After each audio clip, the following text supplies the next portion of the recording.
உலக மக்கள் எல்லோருக்கும் வணக்கம். இது உங்கள் அம்பிகை ஜோதிடம்.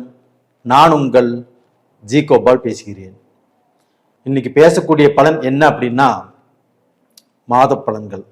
மாத பலன்கள் வரிசையில் செப்டம்பர் மாத பலன் ரிஷப ராசிக்காரங்களுக்கு எப்படி இருக்கும், இதை பற்றி தான் இந்த வீடியோவில் நம்ம பேச போகிறோம்.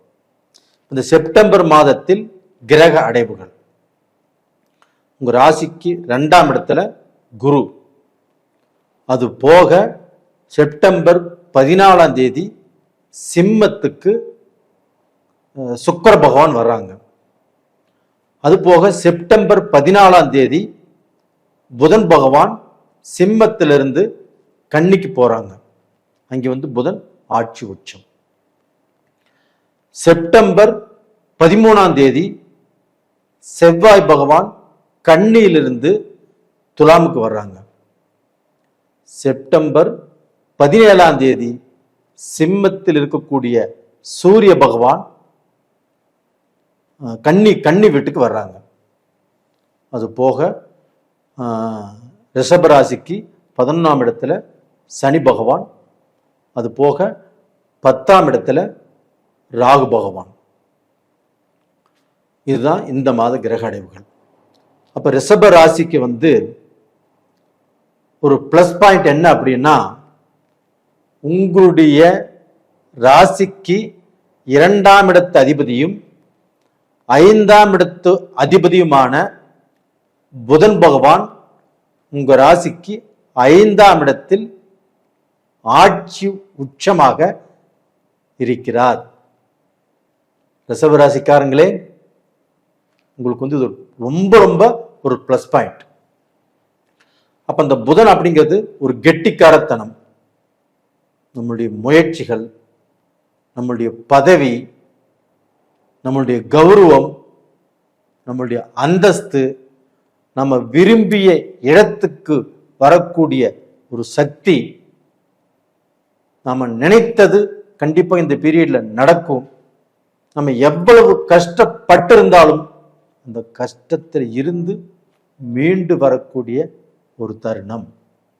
அப்போ நம்மளுடைய சொந்த பந்தம், நம்மளுடைய அண்ணன் தம்பிக, நம்மளுடைய அக்கா தங்கச்சிக, நம்மளுடைய அப்பா அம்மா, நம்ம அவங்களே எவ்வளவோ நல்லது செஞ்சுருக்கிறோம். செஞ்சு நம்மளை பார்த்தீங்கன்னா இப்படி அனாமத்தா விட்டுட்டாங்களே, நம்ம செஞ்சவங்களே கொஞ்சம் கூட கண்டுக்கலையே, இது எல்லாமே புரிஞ்சுக்கக்கூடிய ஒரு டைம். அவங்களுக்கு முன்னாண்ட நம்ம வாழ்ந்து காட்டணும். அப்படியே வாழ்ந்தாலும் அவங்களுக்கும் நீங்க நல்லதான் செய்வீங்க. அந்த அளவுக்கு புதன் பகவான் ஆகப்பட்டது உங்களுக்கு ஆட்சி பிளஸ் உச்சமாக இருக்கிறார். 2வது பார்த்தீங்கன்னா, உங்களுக்கு சூரிய பகவான். அப்ப அந்த சூரிய பகவான் ஆகப்பட்டது 4ஆம் இடத்து அதிபதி. அப்ப அந்த 4ஆம் இடத்து அதிபதி கேதுவின் பிடியிலிருந்து செப்டம்பர் 17ஆம் தேதி கன்னிக்கு வந்துடுறார். கேதுவின் பிடியிலிருந்து தப்பிச்சு கன்னிக்கு வந்துடுறாரு. அப்ப அங்க புதனும் சூரியனும் இணையறாங்க. அப்படி இணையும் போது புதாதித்ய யோகம் இங்க 5ஆம் இடத்துல. அப்ப அந்த 5ஆம் இடத்துல புதாதித்ய யோகம் நடக்கும்போது ரிஷபராசிக்காரங்களுக்கு கண்டிப்பாக இந்த புதாதித்ய யோகத்தால் உங்க மக்களுக்கு படிப்பு நல்லா வரும். காலேஜ், ஒரு வேலைக்கு போயிட்டு இருந்திருக்காங்க, அங்கே ஒரு எக்ஸாம், இந்த மாதிரி விஷயத்துல அவங்க சக்சஸ் பண்ணுவாங்க. அதே சமயத்துல மக்களால் பெருமைப்படக்கூடிய ஒரு தருணம். அப்ப மக்களுக்கு வேலை கிடைக்கல, என்னுடைய மகன் நல்லா படிக்கல, என் மகன் வெளிநாடு போகிற மாதிரி ஒரு சூழ்நிலை இருக்குது, இன்னைக்கு வரைக்கும் எதுவுமே அமையல, அது எல்லாமே இப்போ உங்களுக்கு நல்லபடியாக அமையும். அப்ப மக்கள் மேல நீங்க வச்சிருக்கக்கூடிய பிரார்த்தனை, மக்கள் படிக்கணும், அவங்களுக்கு கல்யாணம் ஆகணும், அவங்களுக்கு குழந்தை பாக்கியம் கிடைக்கணும் அப்படின்னு நீங்க எது நினைத்திருந்தாலும் அது இந்த பீரியட்ல கண்டிப்பாக சக்சஸ் ஆகும். இது உண்மை. 2வது பார்த்தீங்கன்னா, செவ்வாய் பகவான். அப்ப அந்த செவ்வாய் பகவான் ஆப்பட்டது உங்களுக்கு வந்து 12க்குரிய கிரகம் பிளஸ் 6ஆம் இடத்துக்குரிய கிரகம். அப்ப அந்த 12 பிளஸ் 7க்குரிய கிரகம், அந்த 12 7க்குரிய கிரகம் செவ்வாய் பகவான் உங்களுடைய ராசிக்கு 6ஆம் இடத்துல இருக்கிறார். அப்ப 6ஆம் இடத்துல இருந்தா உங்களுக்கு விரயம், நஷ்டம், எதிர்ப்பு, போட்டி, பொறாமைகள் இது வரணும் இல்லையா? கண்டிப்பா அது நடக்காது. ஏன் நடக்காது அப்படின்னா, அதே குரு பகவான் துலாம் ராசியை பார்க்கிறாரு. அந்த துலாம் ராசியில் இருக்கக்கூடிய செவ்வாய் பகவானையும் பார்க்கிறார். அப்போ உங்க ராசிக்கு 11ஆம் இடத்து அதிபதியும் 7ஆம் இடத்து அதிபதியும் இப்ப இந்த குரு பார்க்கறதுனால கண்டிப்பாக நீங்க நல்லா இருப்பீங்க. சுப விரயங்கள் உண்டாகும். அப்ப டோட்டலா பார்த்தீங்கன்னா செவ்வாய் அப்படிங்கிறதுனால ஸ்போர்ட்ஸ் சம்பந்தப்பட்ட வேலையில் இருக்கிறவங்களுக்கு ஒரு நல்ல முன்னேற்றங்கள் கிடைக்கும். ஒரு வேலை வாய்ப்புகள், மிலிட்ரி சம்பந்தப்பட்டது, இராணுவம் சம்பந்தப்பட்டது, ஒரு யூனிஃபார்ம் போட்ட தொழில், இதுலையுமே கண்டிப்பா நல்லது நடக்கும். இது போக பார்த்தீங்கன்னா சனி பகவான் 11க்குரிய கிரகம். அந்த 11ஆம் இடத்து அதிபதி உங்களுக்கு வந்து வேலை, தொழில், பிஸ்னஸ், முன்னேற்றம், பணம் இது எல்லாத்தையுமே கொடுத்துட்டு இருக்கிறாரு. இந்த பக்கம் 2ஆம் இடத்துல குரு பகவான், அவரும் வந்து பார்த்தீங்கன்னா உங்களுக்கு பொருள் சேர்க்கை, காசு பணம் சேர்க்கை, நகை அடகு வச்சிருந்தாலும் அதை திருப்பக்கூடிய வாய்ப்பு இதெல்லாமே கொடுக்கிறாரு. அப்போ குருனாலையும் பிரச்சனை இல்லை, சனினாலையும் பிரச்சனை இல்லை. ஆனா உங்களுக்கு பிரச்சனை எங்க வருது அப்படின்னா, உங்களுடைய ராசிநாதன் சுக்கிர பகவான், லக்னநாதனும் சுக்கிர பகவான் தான். அந்த சுக்கிர பகவான் ஆகப்பட்டது உங்களுடைய ராசிக்கு 4ஆம் இடத்தில் கேதுவோடு கன்ஜக்ஷன் ஆகிறார். அந்த சுக்கிரன் தான் ஒரு பெண் அவங்களுடைய ஆசைகள், அவங்களுடைய வாழ்க்கை, லக்ஸரி வாழ்க்கை, அவங்களுடைய குடும்பம், குழந்தை குட்டி, அவங்களுடைய எதிர்காலத்தை பற்றிய ஒரு திருப்தியான சிந்தனைகள், இது எல்லாமே சுக்கிரனுடைய அனுகிரகம். அந்த சுக்கிரன் மட்டும் ஒருத்தருடைய ஜாதகத்துல நல்லா அமையலினா உறவுகள் இல்லை, சொந்த பந்தங்கள் இல்லை, லக்ஸரி வாழ்க்கை இல்லை, குடும்பம் இல்லை. அதே சுக்கிர பகவான் ஆப்பட்டது இப்ப யாரு கூட சேர்ந்திருக்கிறாரு? கேது கூட. அப்ப அந்த கேது அப்படின்னா தலை இல்லாத முண்டன் தான் கேது. இப்ப தலை இருக்கும்போது வாயின்னா பேச தெரியும், நாக்குன்னா சுவைக்க தெரியும், காதுன்னா கேட்க தெரியும், மூக்குன்னா அந்த நுகரவு தெரியும். இது மாதிரி அந்த எல்லா புலன்களையும் அடக்கியதான் தலை. அதே இல்லை. அப்போ வந்து பார்த்தீங்கன்னா இந்த கேது பகவானுக்கு வந்து பார்த்தீங்கன்னா நல்லது கெட்டது எதுவும் தெரியாது. அப்போ வந்து பார்த்தீங்கன்னா இது வந்து இந்த எண்டு கிரகம். அப்போ வந்து பார்த்தீங்கன்னா எதையுமே பெருசாக எடுத்துக்காது. ஞானம்.